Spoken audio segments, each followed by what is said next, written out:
আপনি যদি প্রকৃতিতে ঘুরেন না, আপনার এই পৃথিবী সম্বন্ধে, এই প্রকৃতি, পাহাড় সব কিছুর উপর আপনার একটা অভিজ্ঞতা আসবে। তাই আপনাকে প্রচুর ঘুরতে হবে, প্রচুর ভ্রমণ করতে হবে।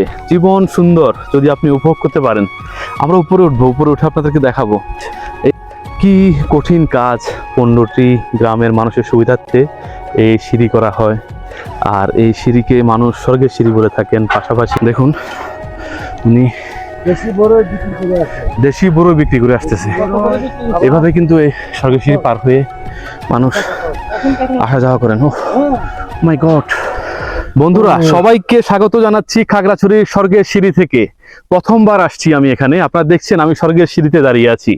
একটু উপরে গেলেই সেই স্বর্গে চলে যাব, আর সেই স্বর্গে গিয়ে স্বর্গের দেবতা, অপ্সরা, দেবী যারা, তাদের সাথে গল্প করব। এই পৃথিবীতে আর ভালো লাগছে না।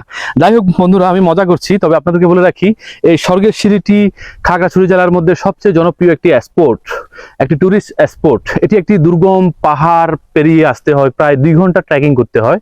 বন্ধুরা, এটি স্বর্গের সিঁড়ি হচ্ছে যারা পর্যটক তাদের কাছে জনপ্রিয় পুরো বাংলাদেশে স্বর্গের সিঁড়ি নামে। কিন্তু এটির আসল নাম হচ্ছে যে হাতির মুড়া। হাতির মুড়া বলা হয়, পাশাপাশি এটিকে হাতির মাথা বলা হয়। আর আরেকটি নাম হচ্ছে, সেটি হচ্ছে মায়ুংকোপাল। মায়ুংকোপাল এই শব্দটি হচ্ছে ত্রিপুরা শব্দ। ত্রিপুরা শব্দ, এটির অর্থ হচ্ছে মায়ুংকোপাল, অর্থ হচ্ছে যে হাতির মুড়া। বলে রাখি বন্ধুরা, এই সিঁড়িটি করার কারণ হচ্ছে যে এখানে 15টি গ্রাম রয়েছে। এদিকে মহাজনপাড়া, সাধুপাড়া, তারপর আরো অনেকগুলো এলাকার নাম যা আমার মনে নেই, 2-একটা এলাকার নাম মনে আছে। এটার পরেই কিন্তু মাটিরাঙ্গার সাথে সীমানায় আবদ্ধ। মাটিরাঙ্গা যাওয়া যায়, বিভিন্ন প্রত্যন্ত অঞ্চলে যাওয়া যায়। আর এই সিঁড়িটি করার কারণ হচ্ছে যে যেহেতু এখানে দুর্গম পথ, দুর্গম পাহাড়, পাহাড়টি পুরো একবারে উঁচু খাড়া, দেখতে হাতির সুরের মতো, তার নামকরণের কারণ হচ্ছে যে হাতির মুড়া।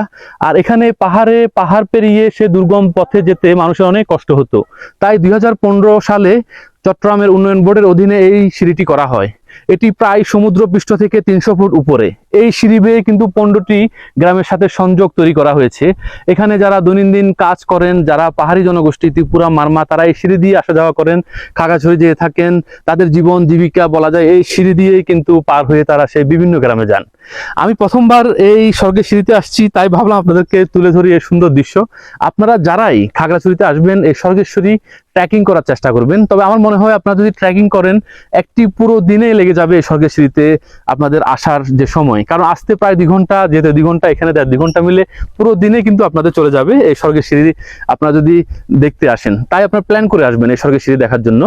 তো আপনারা দেখছেন এখানে যে নির্মাণের যে তথ্য সেটি দেওয়া আছে। মায়ুংকোপাল পাড়ার যাওয়ার সিঁড়ি নির্মাণ শুভ উদ্বোধন করেন জনাব নব বিক্রম কিশোর ত্রিপুরা, NDC, মাননীয় সচিব, পার্বত্য চট্টগ্রাম বিষয়ক মন্ত্রণালয়, চেয়ারম্যান, পার্বত্য চট্টগ্রাম উন্নয়ন বোর্ড, বাস্তবায়নে পার্বত্য চট্টগ্রাম উন্নয়ন বোর্ড।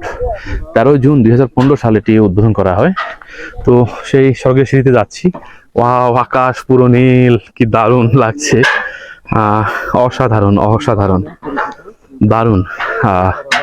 তো এখানে কিভাবে আসতে হয় আমি আপনাদেরকে ডিটেলস দিব, সেটা একটু পরে দিব।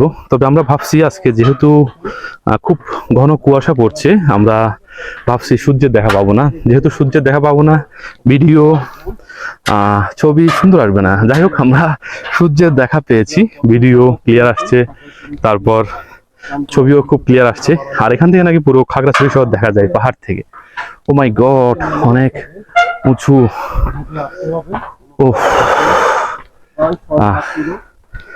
এখানে আমাদের মিজান গল্প করছে একজন আদিবাসীর সাথে। এখানে পাহাড়ি জনগোষ্ঠী বা আদিবাসী, ত্রিপুরা সম্প্রদায়ের হয়তো উনি।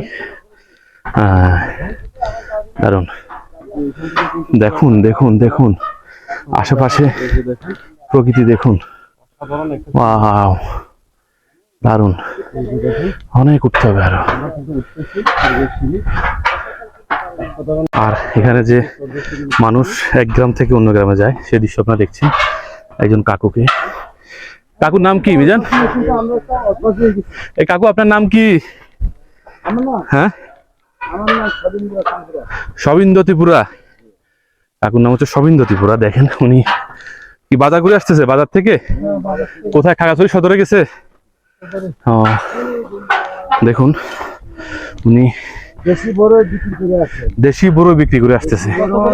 এভাবে কিন্তু এই সরকারি সিঁড়ি পার হয়ে মানুষ আসা যাওয়া করেন। ও মাই গড, ও আমার অবস্থা খারাপ হয়ে যাচ্ছে। দেখুন একবারে খাড়া, সড়কে চলে যাব। দারুণ দারুণ দারুণ দৃশ্য। আমরা পারফেক্ট একটি সময় আসছি। দারুণ দৃশ্য মিজান, হ্যাঁ দারুণ। এদশিরে মন, এটা অর্থ কি জানি না, তবে মন এখানে আর আমার কাছে নেই। মন এই প্রকৃতিতে হারিয়ে গেছে। অসাধারণ। স্বর্গের সিঁড়ি প্রথমবার আসলেও এত সুন্দর। একবারে খাড়া বলা যায়, একটি পাহাড়, সেই পাহাড়ে লোহার ব্রিজ। কি কঠিন কাজ। 15টি গ্রামের মানুষের সুবিধার্থে এই সিঁড়ি করা হয়। আর এই সিঁড়িকে মানুষ স্বর্গের সিঁড়ি বলে থাকেন। পাশাপাশি বলেন হাতির মাথা, মায়ুং পালক, না মায়ুং কোপাল।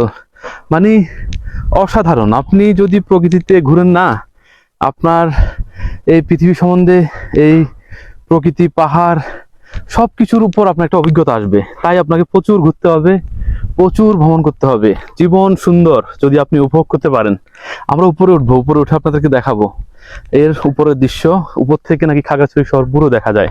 সূর্যের আলো, শীতকাল, আমরা ভাবছি সূর্যের আলো পাবো না। আমরা লাকি এখানে এসে, আমাদের সার্থকতা। আর স্বর্গের সিঁড়ির যে আনন্দ, যে মুগ্ধতা, একবারে অসাধারণ, যেটা অনুভূতিতে প্রকাশ করার মতো না।